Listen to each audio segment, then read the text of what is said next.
C first ஏசியை பொறுத்தவரைக்கும் நம்ம இப்போ எல்லாமே R32 கேஸ்க்கு நம்ம மாறிட்டோம். ஓரளவுக்கு அது என்விரான்மென்டலி அந்த வந்து கொஞ்சம் ஃப்ரெண்ட்லி முன்னாடி இருந்ததோட எமிஷன்ஸ் வந்து அந்த கிரீன் ஹவுஸ் எமிஷன்ஸ்ல கொஞ்சம் பெட்டர்னு சொல்லலாம். இருக்கிறதுலே ஒரு பெட்டரான கேஸ் கூட நம்ம இப்போ இருக்கிறதுல. ஸோ அந்த இதில் நம்ம ஓரளவுக்கு ஸ்டெப்ஸ் எமிஷன்ஸ் எல்லாம் கட் பண்ணுறதுக்கு கொஞ்சம் கொஞ்சம் நம்ம டெக்னாலஜி இம்ப்ரூவ் பண்ண போனால் நம்ம அதை நோக்கி போயிட்டு தான் நம்ம இருக்க போகிறோம். நான் பெட்கள் இதை நான் சொல்கிறதுக்கு வந்து அந்த என்ன சொல்லுவாங்க இட்டாச்சி அந்த என்ன நாய் அது நம்ம நார்த்ல இருக்குமே wolf மாதிரியே இருக்கும். Siberian husky. சைபர் ஹஸ்கி அதெல்லாம் நிஜமாலே நீங்க இந்த டெம்பரேச்சர் டிராபிக்கல் கிளைமேட்ல எடுத்துட்டு வந்து வைக்கிறது நிஜமாலே பாவம் தான். நீங்க வந்து இந்த கொடுமை தான் சொல்லணும். நிஜமாலே சொல்லணும். எங்க வீட்லயும் ஒரு பீகிள் இருக்கிற நாங்க அடாப்ட் பண்ணது தான் அது.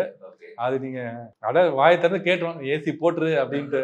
நம்ம நாட்டு நாய் வந்து அப்படிலாம் கிடையாது. அதுவும் நாங்க இப்ப 2 இதுவும் வச்சிருக்கோம். கீழே ஒரு நாட்டு நாயும் இருக்கு. அது எது வந்தாலும் பிரச்சனை கிடையாது. அந்த வெயிலே இது வந்து சர்வைவல். இந்த கிளைமேட்டுக்கு சர்வைவல் ஆன ரொம்ப ஃபிட் ஆனது. அவ்வளவு சீக்கிரம் சிக்கும் ஆகாது. நம்ம எதுவும் வராது. ஸோ நம்ம